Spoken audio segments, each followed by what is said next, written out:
Hello everyone, welcome back to my channel. तर आज मी बनवणार आहे मखाना आणि काजूची करी.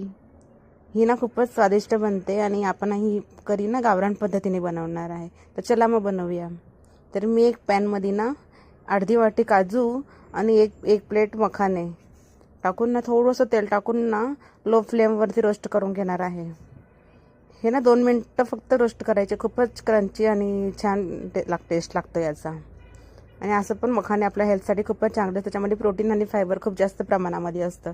त्यासाठी ना मी 2 मोठी साईजचे कांदे कट करून घेतले आणि 2 टोमॅटो कट करून घेतले आणि थोडंसं अद्रक आणि लसूण घेतलं आणि लो फ्लेमवर तुम्ही 5 मिनटापर्यंत ना हे रोस्ट करून घेतलेत मखाने आणि काजू. Side by side me cut पण करून घेतले कांदा आणि टमाटा. तर ते काढून घेतले एक प्लेटमध्ये आणि मी एका पॅनमध्ये थोडंसं तेल टाकून कांदा टमाटा आणि तेजपत्ता टाकून दोन मिनटापर्यंत फ्राय करून घेतलं आणि हे थंड होऊन मग मसाला करायला घेतला. तर हे मसाला ना थंड झाल्यावरच करायचा, तर खूप छान टेस्ट येतो. गरम गरम केला तर मग त्याचा टेस्ट बिघडून जातो. तर मी एक पॅनमध्ये तेल घेतलं आणि मसाला टाकून परतून घेतलं. जोपर्यंत तेल सुटतं तोपर्यंत आपण मसाला मस्त परतून घ्यायचा. आणि हे बघा, लो फ्लेमवरती मी मसाला मस्त परतून घेतलेला आहे आणि त्याला खूप छान तेलसुद्धा सुटलेलं आहे.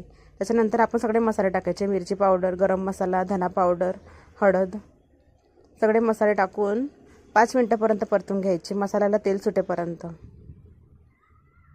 आणि ही भाजी ना खूपच चविष्ट बनते.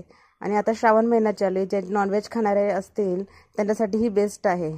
ऑप्शन म्हणून ही भाजी आपण खाऊ शकतो आणि चवीला खूपच छान लागते ही भाजी. आणि जे लोक नॉनव्हेज खात नाही त्यांच्यासाठी प्रोटीनची कमतरता पूर्ण करण्यासाठी पण ही भाजी खूपच छान आहे. की मखानामध्ये प्रोटीन आणि फायबर खूप जास्त असतं. तुम्ही नक्की बनवून बघा, तुम्हाला खूपच आवडेल ही भाजी. तर हे बघा, आपला मसाला परतून झाला आहे आणि तेलसुद्धा सुटले. त्याच्या मिक्सरच्या भांड्यामध्येच आपण थोडंसं पाणी टाकून याच्यामध्ये टाकून घ्यायचं. आणि भाजी ना जास्त पातळ नाही बनवायची, थोडीशी ग्रेव्ही घट्टच राहू द्यायची. आणि त्याच्यानंतर ना मी हा आपला घरचा काळा मसाला टाकलेला आहे. त्याच्याने खूपच असं गावरान टेस्ट येतो भाजीमध्ये.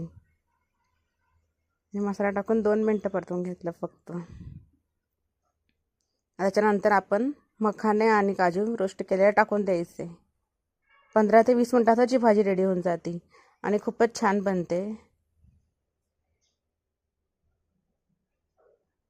हे बघा, छान मस्त अशी तरी आलेली आहे भाजीला. आणि मी थोडंसं 5 मिनटं झाकण ठेवून ना ही भाजीला थोडी एक वाफ घेऊन घेते. हे बघा, आपली भाजी रेडी आहे. तर कसा वाटला व्हिडिओ कमेंटमध्ये नक्की सांगा. व्हिडिओ आवडला असेल तर